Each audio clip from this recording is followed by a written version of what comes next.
genre.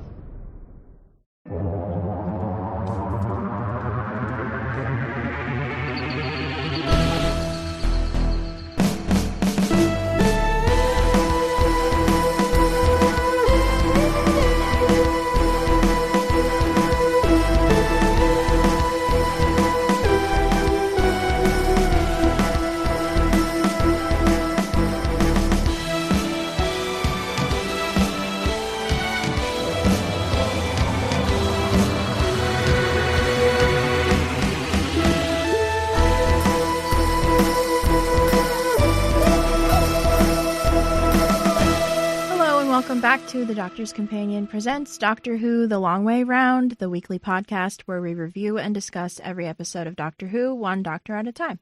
I'm Cass Fredrickson. I'm Nick Jimenez. And I'm Scott Corelli. And today on the show, we'll be discussing Listen, the 12th Doctor's fourth story. Yes, indeed. Listen is written by Stephen Moffat, directed by Douglas McKinnon, produced by Peter Bennett, and executive produced by Stephen Moffat and Brian Minchin. It originally aired September 13th, 2014. This episode's almost 10 years old. Can you believe that? Oh my God. I know. We've been doing this show for a very long time. What a year. What a great year. Yeah, it's true. This is a long time ago, though. Okay, so Listen. This is interesting because, okay. At this point, this was the fourth season of Doctor Who that Stephen Moffat was show running, and he had kind of come into a problem, which was that his favorite thing about writing for Doctor Who had always been writing these little one-off adventures. And he was like, that it plays to my strengths and, as a writer, and I just love these little one-off adventures. And the thing about show running, as fun as it's been up to this point, he was like, it sucks that I can't ever write those episodes anymore. Like the only episodes that I ever can commission myself to write because of time constraints is the big important ones, the big, the premieres and the finales and the Christmas specials and, big important ones. And he was like, if I'm going to stay on for another round of this show with a new doctor, I want to make sure that I give myself space over the course of the season to write at least one of those per season. And so he did exactly that. And that's what Listen is. In addition to that, in addition to him wanting to do that, it was also, there was like some stuff going on because we're reaching the end of the Matt Smith era, as he is like prepping this season and writing these episodes. And, people aren't a big fan of his anymore. And it's a rough time to be Stephen Moffat. People are mad at him about Sherlock. People are mad at him about Doctor Who. Everyone is just sort of over his whole thing, or what they perceive to be his whole thing. And they're like, wow, this guy is overrated. He actually sucks. And, after Matt Smith regenerated, and even a little before that, basically after the 50th anniversary, everyone just dropped like flies from this show. And, the ratings kind of went in the toilet and everyone was just over it.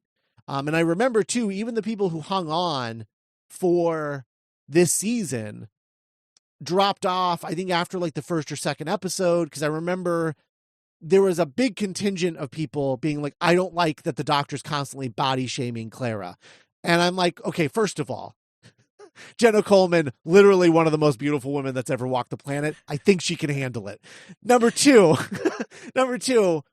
he's doing a thing with the Doctor that is different from Matt Smith. And I want to get to that in a little bit, but it's just a very different thing. And you got to like, let the guy tell the story, but no one trusted him at this point. And so everyone was just like, oh, he sucks. This is bad. I'm done. And so everyone dropped off this show. He left Twitter because people were so mad at him and were constantly like berating him on social media. And so he kind of left social media for a while. And And just, this was like, I think around the time the Pawns left is when he left Twitter and everything. And so he just sort of became this guy writing the show in a vacuum, not listening to, he wasn't reading reviews. He wasn't reading fan reactions. He was just ignoring all of that while also watching the numbers of the show just sort of drop. And, you know, outside of like the 50th anniversary where it obviously picked up a little bit. But that first season with Clara and 11 was not well received, and the ratings were not great. And it was a huge drop off from what it was before. And, you know, this was an interesting time for him. And this episode sort of ended up working as like, I want to do a one-off episode. And I think that he worked out a lot of his feelings about this period of time of being a showrunner of this widely, you know, talked about and you know, international hit. Which really struck me watching this time, how weird it is that this show is like an international sensation. Like, this is a huge show and it's like extremely British, you know, like it's an extremely British show. And so it's interesting how big of a show this is. But I think he was feeling that pressure and feeling all that. And I think he worked out a lot of those feelings in this episode. And I'll get into specifics as to like, you know, my specific thoughts on all of that. But yeah, I mean, ultimately he just wanted to write kind of like a fun one-off story like he used to do. And I don't know that this episode quite succeeds in that, because I think without the allegory, without the metaphor that he's working within, I don't know that this episode totally holds together. And I think that's why it's not thought of particularly fondly, because this is a weird episode of Doctor Who. I don't think there's any episode like this before or after. It is like abstract. It's like you watch it like you're reading poetry, you know, like it's very like, it's about vibes and feels, and the plot is very like, it's tough to like kind of sink your fingers into. Just a very abstract concept, this episode, but it's interesting. But yeah, like his whole thing with the 12th Doctor, and, you know, I think that you notice it less in the episodes that he's not writing, but watching it here, you know, like going back to even the intro for the 12th Doctor's show, with the clocks and the gears and all of that, the reason that he chose that as an aesthetic for this Doctor is because this Doctor is meant to be extremely analytical. He takes things literally. And, you know, he's kind of like, I mean, they never say it, but like, I was really struck by how kind of on the spectrum the 12th Doctor plays in this. Yeah. And I'm sorry. Can I interrupt you for a very funny aside real quick? Yes. So my brother texted me and was talking about Doctor Who with a friend. And they had only ever seen Doctor Who like based on like little clips and whatever. Yeah. But I guess their dad is like super into the show, and they didn't know that the Doctor was an alien. They're like, I didn't know the Doctor was an alien. I thought he was just autistic, which I think is like the funniest thing I've ever heard about this show. Anyway, continue. Yeah. But yeah, like he plays sort of, the 12th Doctor is sort of like not so far like deep into the spectrum as like Sherlock was. Right. But so he's like somewhere between Sherlock and Matt Smith's Doctor. And he just sort of like falls in there where he's not really like mean, but he doesn't really understand how things work, but he wants to understand, but he needs a logical reason for why they work. Right. It's all there, and it's a very fully formed character. But when you're used to the swashbuckling hero, this is a very different take on this character. And watching it this time, I'm like kind of seeing it. I'm getting what he's going for. And it's, I don't know, it really worked for me this time. So kind of right away. And, you know, part of that is like hindsight's 2020, of course. But, yeah, I don't know. Listen, interesting thing. Also, it's weird because the kid that plays the young Doctor in this, they cast because he looks borderline identical to William Hartnell at that age, but you never actually see this kid's face in the story. So I don't know why they did that, but they did, which is interesting. Yeah. And then this also introduced sort of like Danny Pink as a legitimate love interest for Clara. And the idea of the pressure, like Stephen Moffat was interested in like the concept of like the pressure you would feel if you found out, if you met like an ancestor of the guy that you just went on a first date with and find out that he's related to you. And you're like, wait, but that would mean, oh, and just like that, how heavy that would weigh on you of like, oh, I have to make sure I make this work because, yikes. This is supposed to happen. And how weird that could be, with someone you barely know. And I think that's really interesting. It's another sort of way of tackling like timey-wimey relationships that hasn't been done on the show yet. And I just thought that was a really interesting concept that was introduced in this episode. Yeah, so that's Listen. We covered this on the show originally, like in a regular numbered episode, and now we're revisiting it. And I'm curious how this episode worked for you guys, revisiting this time, sort of out of context of like the rest of the season, just as a standalone episode. Nick, what'd you think? I genuinely can't remember what I thought of this episode back in 2014. I assume I enjoyed it. Looking at the Wikipedia for this episode, this was a very critically acclaimed episode at the time. Was described as like the best episode of Who in years. Not just a great episode of Doctor Who, but a great episode of television and of storytelling. Moffat's back. We're so back. Doctor Who is good again, actually. And, I think this episode is remembered very fondly by the fandom and all three of us. I think we were all this is part of like the banger season that we were talking about of like, oh my God, Planet of the Giants and Listen and whatnot. So that being said, I was pretty underwhelmed revisiting it this time. I think a lot of it has to do with how much better Moffat and 12 get as a pair going forward. Which is weird because I remember, I really liked Deep Breath when we covered it on Long Way Round. But like, a lot of this, I think it's funny. You mentioned it being a poem. In retrospect, I kind of thought maybe this whole episode would have been better. It reminds me of like when you get a comic anthology of like 12 Batman stories, and there's always like a weird one where there's not a lot of like action or crime solving, but it's just like a lovely little novella about like, oh, and that little boy was Bruce Wayne, and you're like, whoa.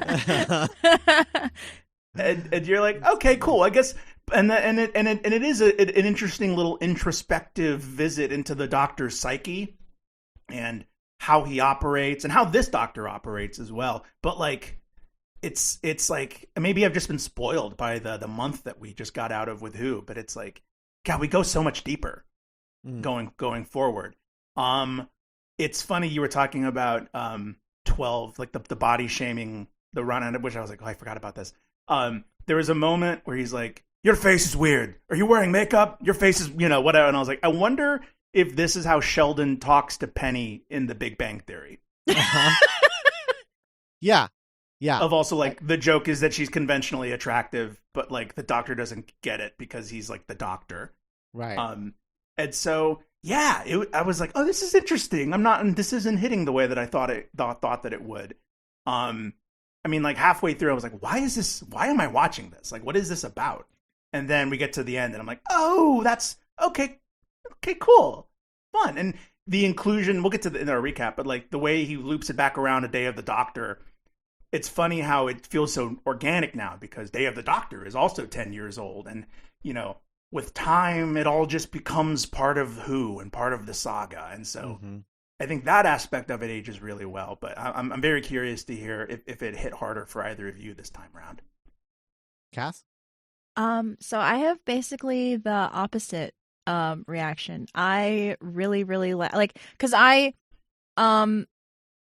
basically have very little memory of like most of Capaldi's run. Like I know like there are runs that like we didn't like, and then like I remember we all liked this one.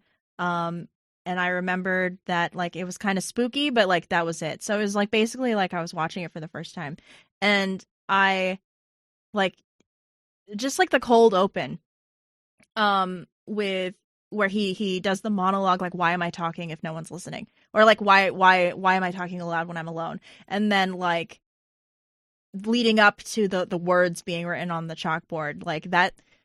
I don't know. I said aloud, like, they don't make Doctor Who like this anymore. um, I had a lot of fun with this. I liked the emotional time loop, of Clara, like kind of walking through the Doctor through some of his, I don't know, like childhood trauma or whatever. At the end, I forgot about the Danny Pink stuff. Like, it was, I don't know. I had a lot of fun with this. And this like legitimately creeped me out because one of my like primal fears is like the hand reaching out under the bed. So yeah, it's I don't know. just Clara though, so you're good. Yeah. Next time it happens, I to you, guess. oh, it's just like, oh, it's just hi. Jenna Coleman. Yeah, thank God it's Jenna Coleman.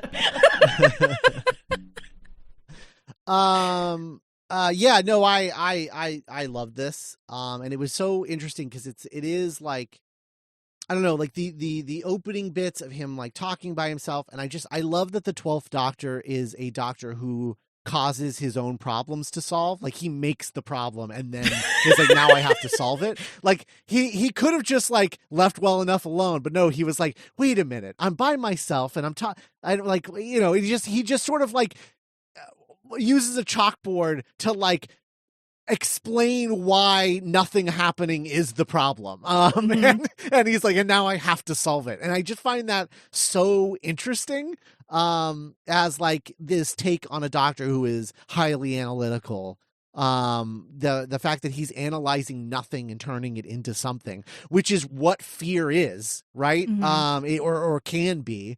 Certainly fear of the dark, fear of the unknown is literally taking nothing and turning it into something. Right. And so it's just fascinating to me as a structure of an episode to be like, yeah, that's what this episode's going to be about, from a plot standpoint. And then from just a sort of metatextual, like Stephen Moffat look at this. And I talked about this, because I like wrote a paper about it, like an academic paper when I was in, graduate school about this episode. But just the idea that this is a story about Stephen Moffat being like, I was doing this wrong, and the whole point is that, like, you know, I thought I was on top, I was untouchable, I was above and beyond criticism, you don't get it, I'm this brilliant guy, and I don't need to hear this bullshit from the fans being like, this makes me mad because I have feelings, and just turned all of that off and blocked it out. And this is a story about him realizing that was a bad idea. And this is a story about how fear makes you stronger, and being afraid of people's criticism, of fans not liking the thing you're doing, is going to make this show better. And it does after this. And I don't think that there is any other way to read this, when you get to the end and Clara says the bit about fear makes companions of us all. If you just take that speech verbatim, word for word, exactly as it's presented, it makes absolutely no fucking sense whatsoever. Because he's like, yeah, fear is a constant companion. Fear is a companion. It also makes companions of us all. Well, that doesn't make any sense. Like, I don't know how it can do both of those things. Those are diametrically opposed. But if you take it as fear is a constant companion and it makes us better, it makes us stronger, and fear, this thing that makes us better and stronger, makes us companions of us all, meaning like, yeah, like I'm a fan like you guys, and if I am afraid of you guys being upset and it makes me a better writer, it makes me part of you guys, because we're all in this together. And that makes sense to me, as like something that he's trying to do. But like, that's why this episode is so abstract, I think. And you know, and there's like the whole thing with Clara and the date and with Danny, and they both just keep saying the wrong thing.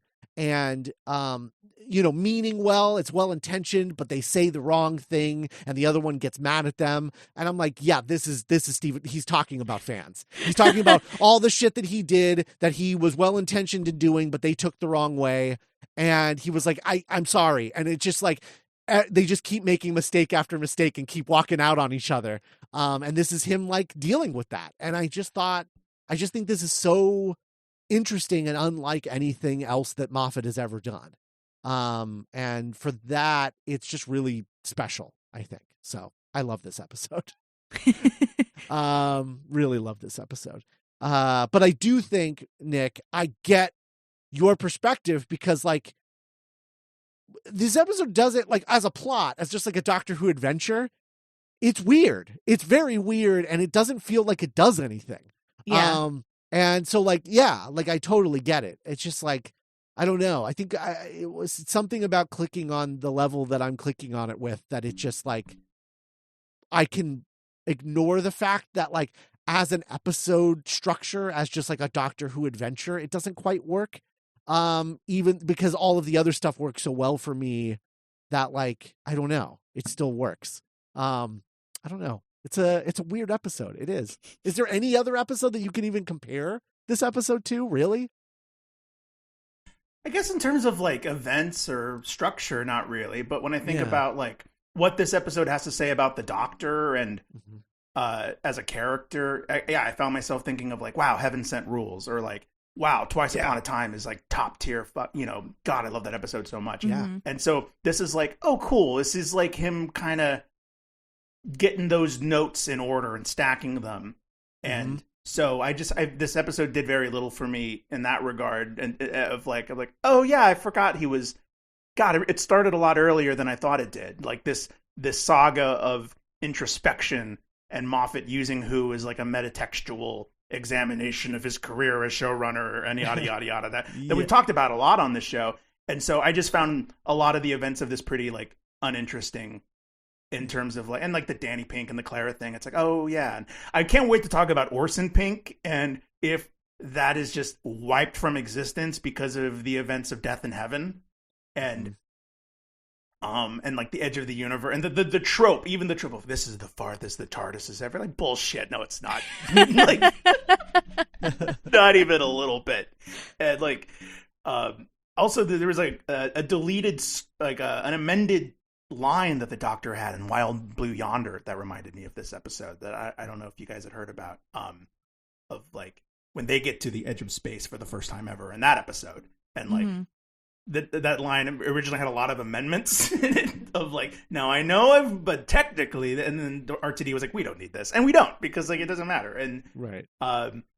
But if we want to get into the recap, before the episode, listeners, we were all just like, the three of us were like, listen, and it's like, yeah, the episode kind of peaks early, because like that's like the only thing I remember from this episode is the pan up and 12 sitting cross-legged on top of the TARDIS and then looking directly into the camera and saying, listen.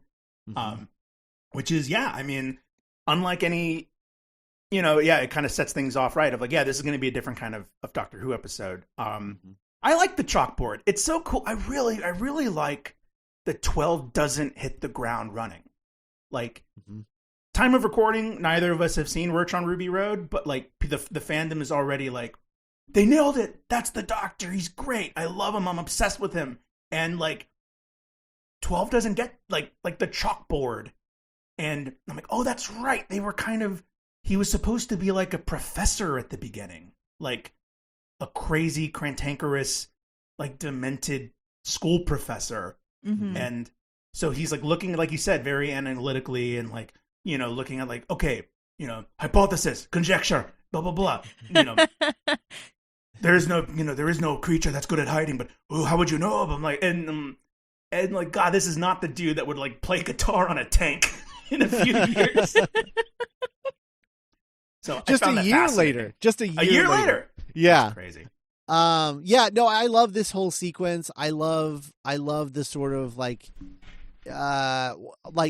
Moffat being like, how would the Doctor scare himself?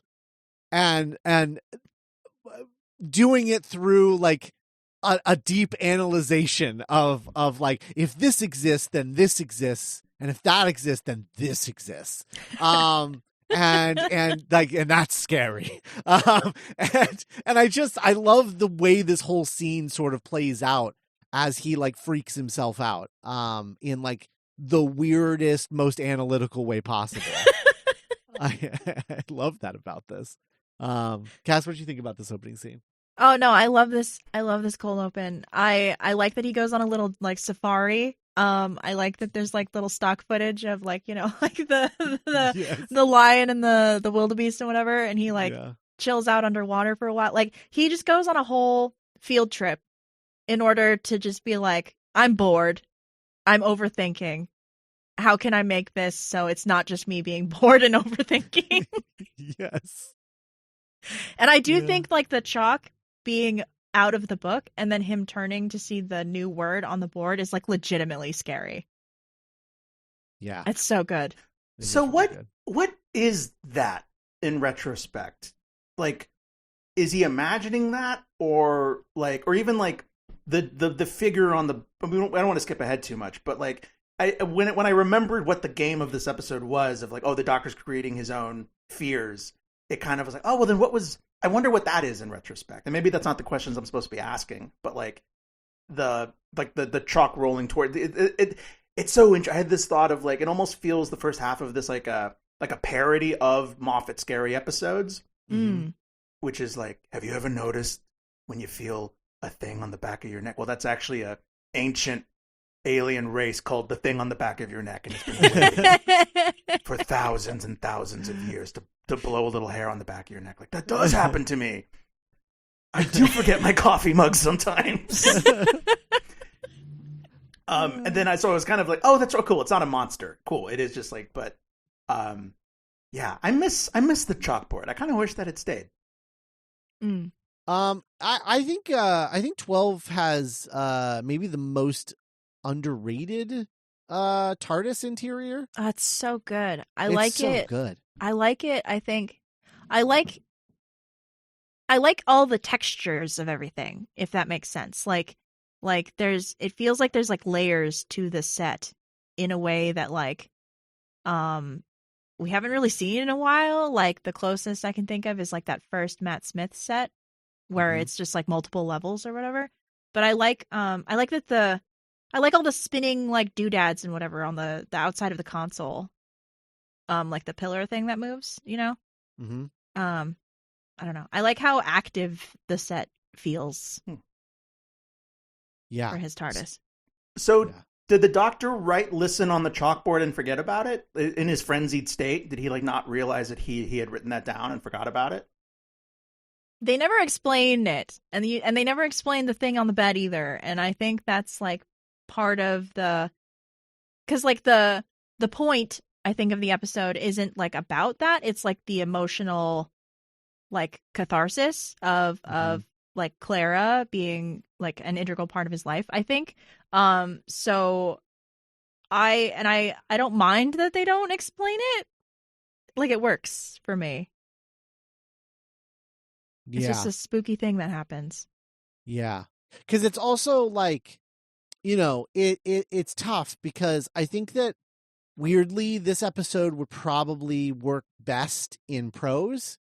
If you were reading it. Yeah, I had that thought too. I thought about those.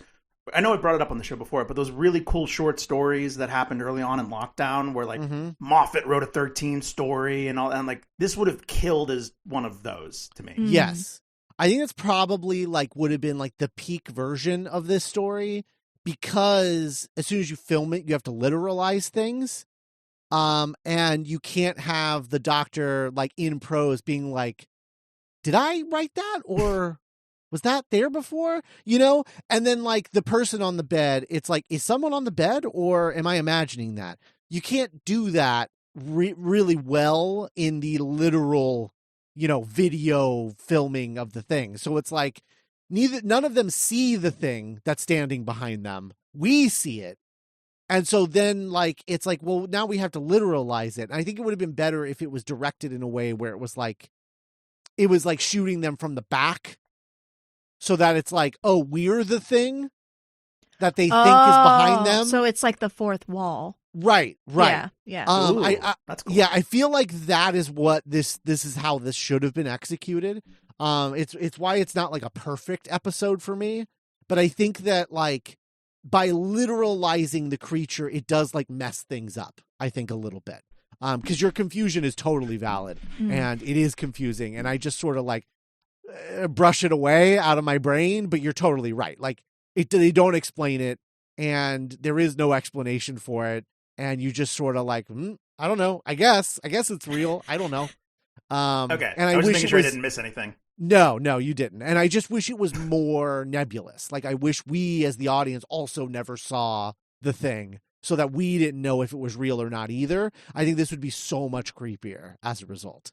And probably hit the allegory that I was mentioning earlier a little harder as well. Of the fans being the monster that Stephen Moffat's most afraid of. Yeah. Yes, exactly. Yes. Yeah. So we get Clara going on her first date with Danny Pink, I guess, right? Yeah. Mm-hmm. What was the second episode? What came after Deep Breath? Well, no, this is the fourth episode. So it was Deep Breath. It was Deep Breath, and then it was Into the Dalek, and then it was Robot of Sherwood. Yeah. Robot of Sherwood. Wow. Yeah. Okay. And so that, see, I think that says a lot, like, of maybe why this episode was received the way it was when it came out. Of like, whoa, okay, crazy, you know? Yeah. Oh yeah, no, for sure. Because like Deep Breath, we like it in retrospect, but we didn't like it at the time. If you remember, sure, yeah. We were like, this is like the worst response. This is the worst post-regeneration story of the New Who era, et cetera, et cetera. We don't feel that way anymore. But it was the very mixed response of that, followed by Into the Dalek, womp womp, Robot of Sherwood, big womp womp. And then it was this, and it was like, hey, that feels good. That feels like that's nice. Yeah. So Clara goes on her date with Danny, and like, you know, it goes wrong, it goes sideways. I had the thought, and it's a stiff competition. Is Danny Pink the unluckiest character in New Who?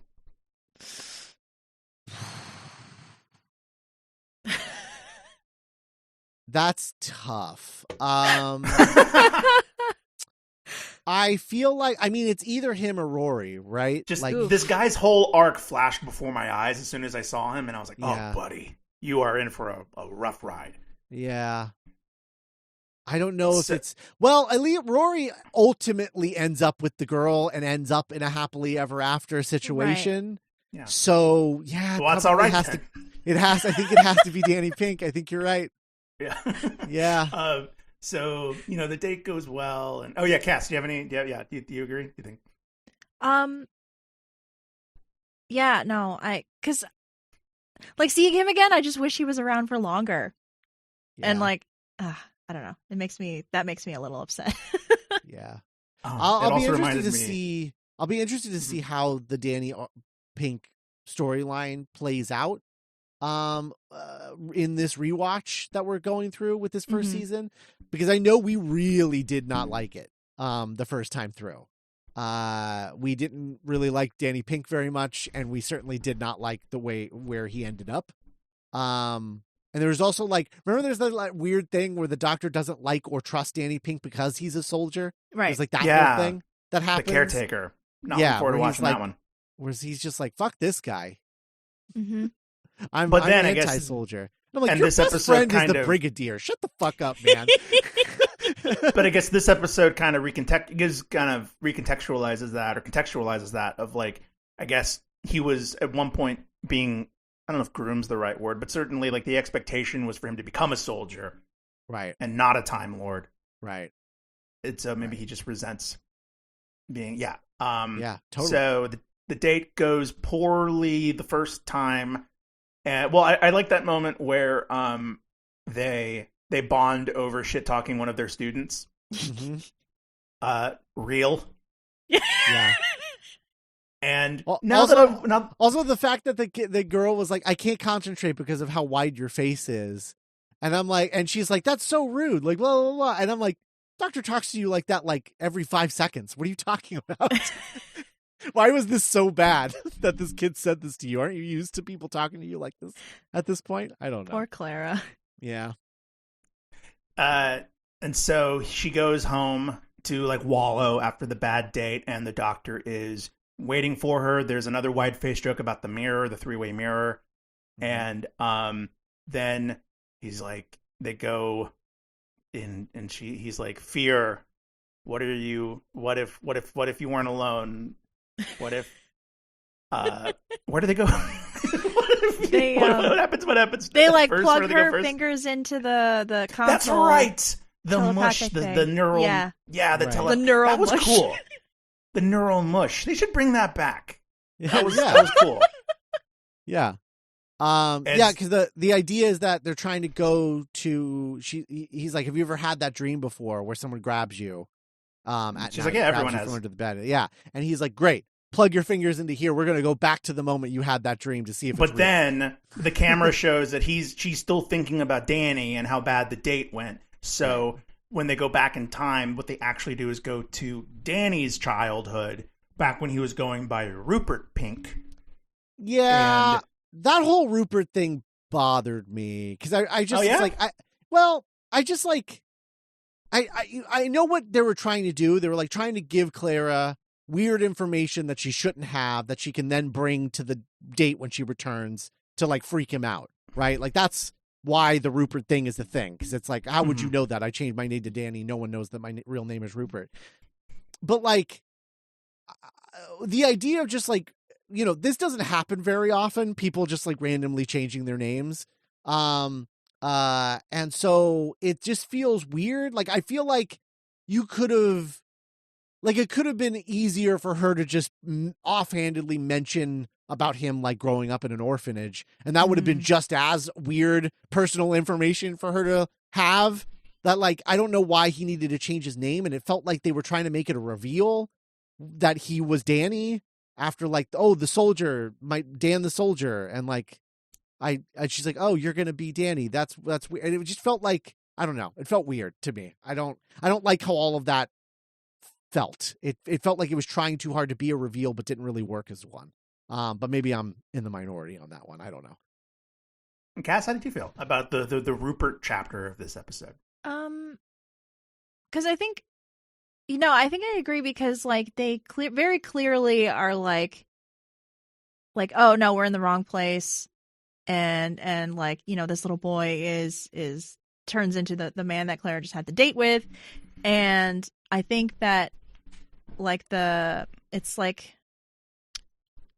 the weird like misdirection for the sake of it being a misdirection, Right. Yeah. Right. Just feels like awkwardly done. I don't know. Yeah. We get the doctor meeting the super of the building and the coffee mug disappearing, but then it's just the doctor taking that guy's coffee. And I think a highlight of the episode for me, and this is maybe just, like Capaldi is still maybe my favorite doctor. So just everything him like, looking for the book for Wally, like where's Wally? Is he in this book? And like the monologue he has about fear being a superpower. And the part where he's like, look at that ghost. No fear, loser, turn around. Like, yeah, I really like the way 12, his style of, I think one of the doctor's superpowers is he's able to inspire people and make them feel braver than they actually are. And I think Capaldi nailed that part of him pretty early on. Yeah. I like that he inspires people with logic too, where he just like, he walks them down like an explanation of logic to be like, and that is why you should be inspired right now. And you're like, yeah, I guess I kind of am now. I don't know. And it's not like a big poetic thing. It's not about him being amazing like it was with 11, where he's just like, you should be scared because I'm the most amazing person that's ever walked the universe. And they're like, oh man, we should be scared. Wow, that's scary. And he's more just like, He's more just like when you're afraid, oxygen goes to your brain, so you're thinking better, and you're blah blah blah. Isn't that great? Isn't that cool? Yeah. Yeah, it's that's the best. I love that. I think it's great. It's very 12. Yeah. And then the ghost, or I guess the not ghost or whatever, is like, well, I think the creepiest part of this episode for me is when you see the bottom of the mattress squished go down. Yeah. On Clara, and it's like, oh, there's someone on the bed, and I'm like, oh, that's cool. But and then the ghost under the blankets, and then like, don't look at it. And then we get the Dan the soldier Dan the soldier man reveal, and then Claire's like, hey, can you help me do my date over again? And the doctor obliges, and then we get the Rupert, what kind of name is and Danny's like, what the fuck did you just say? Which I guess in Clara's defense, it's like that was like 90 seconds ago for her. Mm-hmm. So I guess, and then I guess the inevitability of, I guess, the time thing of like, oh no, this was always supposed to be a bad date. Mm-hmm. Accept it. And then I forgot the setup, but it's something like, could this date be any weirder? And then you see who you think is the doctor in his iconic orange spacesuit come in. Like wave her to like follow him to the back. Yeah. And but then it's revealed not to be the doctor, but in fact Orson Pink, a descendant of Danny Pink, about a century or so in the future, that the doctor picked up because he is kind of like the Neil Armstrong or Buzz Aldrin or Laika of time travel. Mm-hmm. So I alluded to it already, but they go to the edge of the universe. We've never gone this far before, not ever, and never will again. And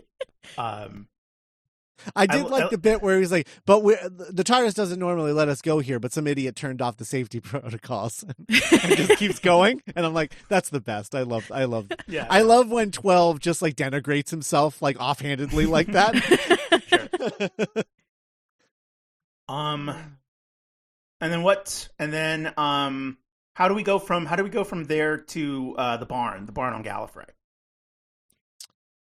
There's that whole sequence with the planet at the end of the universe, and they're there overnight because the TARDIS has to recharge, and then there's like the knocking on the door outside when it's supposed to be like no one is alive anymore. And then Clara, like the doctor gets knocked out, and Clara panics, so she tries to like bring them back with the neural mush, and then she ends up in the barn. Right. Because she thinks that she's going to visit Orson as a kid. Mm-hmm. Feels like she, I think in the moment is like, oh wait, did I mess up? Is this actually Rupert / Danny?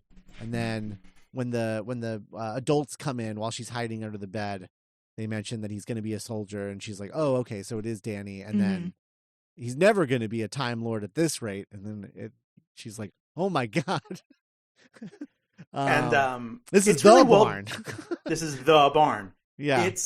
And then the moment where she instinctively grabs his ankle, I thought was really well directed and staged, of like, oh, cool. And, the idea of like, Clara being there from the beginning. And like this being the moment that the doctor just remembered being alone and afraid, and someone grabbing his ankle kind of started this whole obsession in this episode of like the thing under your bed that grabs at your ankle, and where does that come from, and what if there was a creature that was good at hiding? But no, it was just Clara, man. You need to go to therapy. Desperately. Yeah. What was the deal with the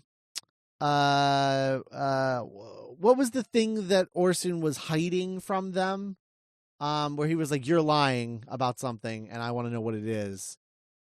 I didn't catch like what that was.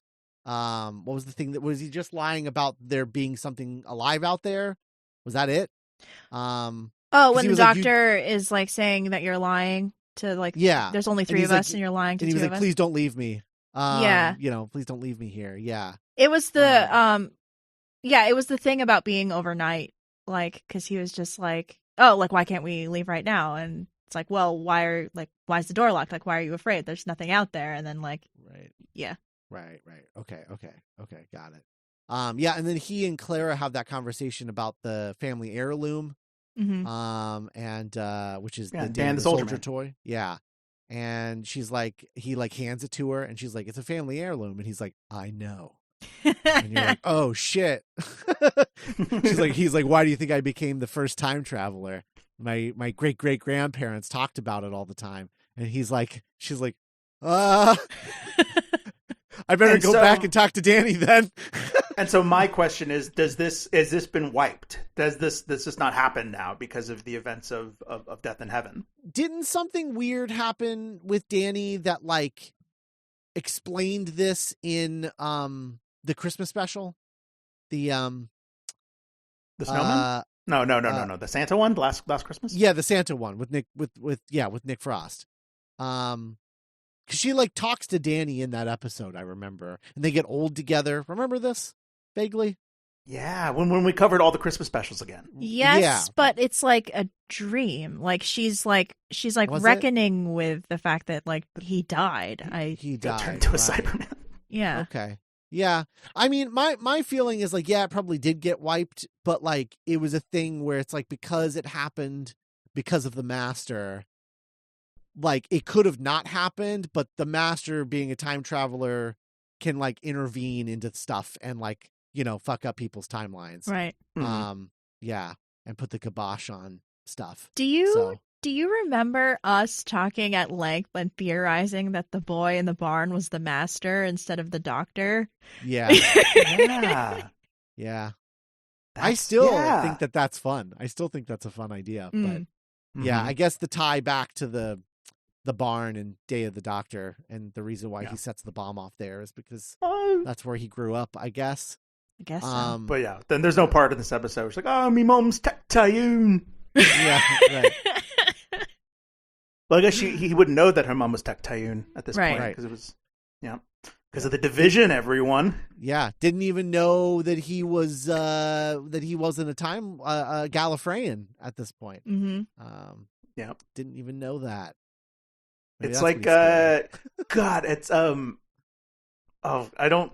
This is a spoiler for. I don't know. I watched a movie recently where halfway through the movie, a character thought they were. It would be like if I learned next week that I'm actually Puerto Rican of. Oh, and not Mexican, and how that Uh-huh. would just like what a mind fuck that would be. Of like, wait, what? Like, yeah, I guess that doesn't change anything, but also it changes everything. right. Yeah, that's true. But except that like it's even worse than that because like the Doctor can't even go and like study what like Puerto Rican culture. Right. It's like, no, you're actually Like from I this guess I should island. read up on this and figure out where I come from. They can't even do that yet.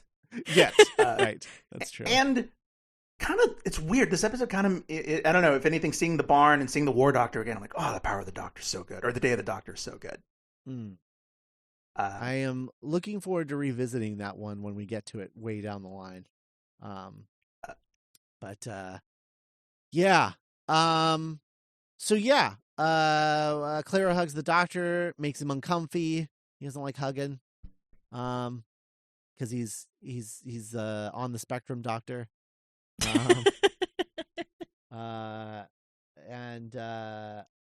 Yeah, I don't know. And then it's just like, what is it? What's the point that it ends on? I know she goes to Danny's apartment and apologizes. They apologize to each other, and it's like, oh, okay, this is gonna be a thing now. Mm-hmm. But like, what is the Doctor after she leaves? What does the Doctor do?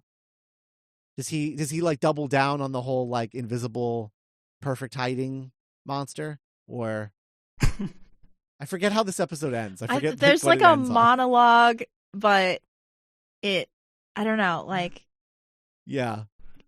The trailer for Time Heist like wiped the previous 5 minutes out of my brain yeah. because I was just like, what is this? I barely remember this. I hope I like it a lot more than I remember liking it at the time. Yeah. Yeah, she gives the speech to the young doctor. Oh yeah, and then she comes back because he's passed out, and then she comes back in the TARDIS, and he's like, "Where are we? What are we doing here?" And she's like, "Don't look, just get out of here. Just listen to me. Listen to what I'm telling you, and just do what I say." And then the boy hears the TARDIS noises, and that wakes him up, and you're like, "Oh, right.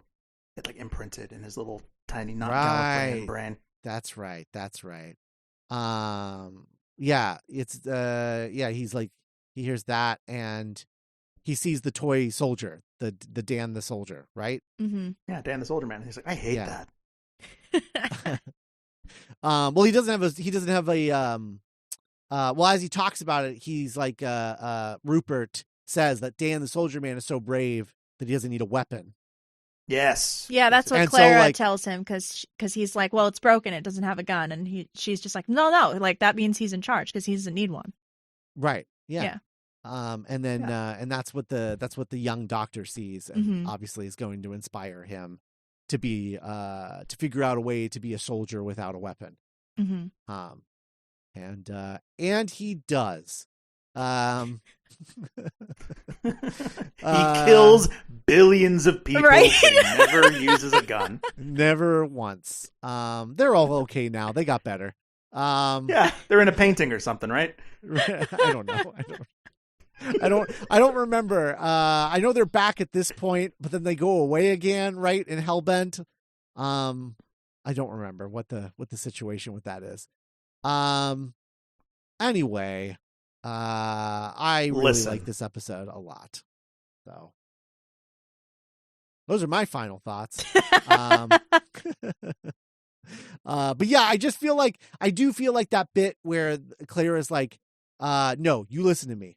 You don't look back at what you just did before. Just keep moving forward, and you listen. He's like, I don't take orders. And she's like, just do as you're told. And I'm like, yeah, there's definitely some metatextual shit that's going on here that he's working through. Well, even if there wasn't, like, it mirrors the because when the doctor tells her to get in the TARDIS when they're in the like the base or the ship at the end of the universe, and he's just like, just do as you're told. So like, right. I think like knowing where Clara ends up, I think that's a really interesting moment, because she is like starting to like that's like the inception point, I think, for me, like where she becomes like, because this episode I think does a really good job of wrapping up her thing as like the ultimate plot device girl. Or like, you know, like she's every doctor's companion or whatever. Like, so like she literally goes back to when he's a child. Right. And like it's like his secret origin, you know? And then like now that she's done that, she's able to like grow more as a character, and then like she becomes like, you know, like what ends up happening with her, because she's like like fully like what they were trying to do with Ace. You know, like Ace and Seven. Right. So I think that's really interesting. And then he was meeting Clara. Yes. Oh my God. Okay. So like a week ago, Nick sent me a video, and it's like 8 seconds long, and it's just the clips of the puppet show from The Giggle. And Amy and Bill both like descend normally, but Clara has like wiggly arms, and I've been laughing about that like all week. Like me and Norman will just look at each other and be like, "Und Clara," and like wiggle our arms. So like seeing her again was like delightful.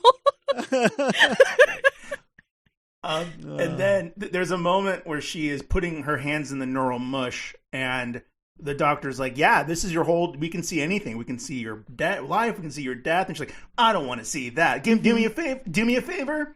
Don't. Give me a preview of that. And I'm like, whatever you think you would see, you are wrong. You would see a bird flying directly towards you. That's what you would see. That's also my favorite line reading in that episode, where he's just like killed by a bird. Like he's just like, he's like, I don't know what that means. And it's added to the fact that like he doesn't watch the show. Like, Neil Patrick Harris. So he's like, he's just killed by a bird. I don't know. This show's weird. I don't know anything about this. I'm just reading what the script told me to say. Yeah. Also, like going back to what you were saying, Cass, about like the change in Clara here. That was another thing that Moffat talked about with this episode was like, yeah, like I was, with her being the impossible girl, like I was using her as an impetus to set up the 50th anniversary. Right. And I wasn't thinking anything about it because I was like, that's a huge event and I really need to focus on that. And so that's all he was focusing on. And that's where a lot of the criticism of Clara comes from. Yes. And so this being the episode where he shifts that gear and is like, no, I'm going to make her a real person who has a job and a boyfriend, a love life, a future that a bird is going to take away from her, but it's there. All of that is sort of, I don't know, like all of that is mixed in here while he's writing this episode. And I just think all of that is so fascinating as a creative thing. And I think that, like, there's a quality to it that is definitely up its own ass. But there's something that I just am so fascinated by because it's such a huge creative shift for a showrunner at the level that Moffat was operating at to humble themselves this much after all the 50th anniversary stuff died down, to just be like, what did I do? Like I introduced this character who isn't even a real person. She's just a plot device. Like, what have I done? Like I gotta go back to bare bones and like fix this. And this being the episode about that, I just think it's like, I don't know, you don't see that very often. And so, you could say like, well, he shouldn't have done that in the first place and then he wouldn't have had to do this. And they're right. But also, I don't know. I'm charmed by the fact that he did do this rather than double down. And from like a Moffat career, like metatextual standpoint, like I feel like this is the most like sitcom-y, like rom-com-y, like all the dates with Clara and Danny, like, because that's where he got his start, right? Is like sitcoms. So like I feel like he's just like, okay, I'm just gonna go back to my roots. I'm just gonna do what I'm like good at, like we were talking about at the beginning of the episode. And I think that like it really pays off on like multiple levels. Absolutely. Yeah. Very excited. I think the thing I'm most looking forward to for 12's part of Long Way Round is like going back through this part of the Clara episodes and really seeing how that hits again. Yeah. I was thinking about this. Speaking of Clara, I was thinking about, her time with 11 and how not great it is. Was thinking about, I saw someone mention the fact that like, I wish we had gotten like 2 seasons with Donna, like after like Runaway Bride instead of a season with Martha. And me, I love Martha. But then I was just thinking like, what if Clara was like just 12's companion and Martha had been with 11 through that period? I was like thinking about it and I was like, I'm kind of into that combo for some reason, way more than I was with 10 and Martha. As much as I like Martha, I don't know. There's something about the idea of like Martha being a doctor and like that whole thing, but working that with 11, I think is more interesting because 11 desperately needed to be humbled, whereas 10 didn't need to be humbled until he was getting into like his specials. Right. And felt like he was like, the whole Time Lord Victorious stuff. Yeah. And Donna was plenty to humble him up to that point. Right. I feel like, I don't know. I was like thinking about that. I was like, would Martha and 11 be like a cooler combo of like doctor and companion? I don't know. Because I don't like like especially following up on Amy. I just find that interesting. She's very different from Amy, and Clara's a little too much like Amy, especially with 11. Yeah, that's interesting. Like, even just going from Moffat after 3 episodes in a row of RTD, just remembering how Moffat wrote his companions, especially like the ingenue companions, like Clara and Amy. I'm like, wow. Like, I had the thought, I know he grew and his arc and all that, but I'm like, God, I'm glad RTD is writing Ruby. Yeah. Moffat, like another young, attractive companion. Definitely. Definitely. But Martha's also the one companion that that Moffat hasn't really written, because she was in Blink, literally a blink and you miss it, appearance in Blink, and could have been any companion, right? The way that she was written. Because she has 5 lines total in that episode, maybe, if I'm being generous. So yeah, I don't know. I would just be interested to see what that would have looked like. Because I don't know. Moffat companions. Ingenues. Ingenues. Anyway, any other thoughts on Listen before we get out of here? We all set? It's real okay, good. Cool. Yeah, it is.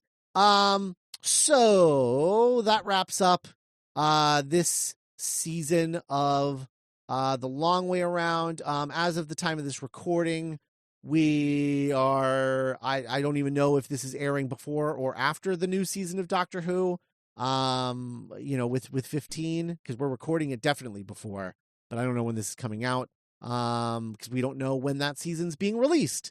But when we come back on The Long Way Around, we have our 11th season of Long Way Around, which will start up I don't know, sometime either after the new season or I don't know, dates, whatever. But the next Long Way Around, the rundown for that is the Dalek invasion of Earth, where we say goodbye to Susan.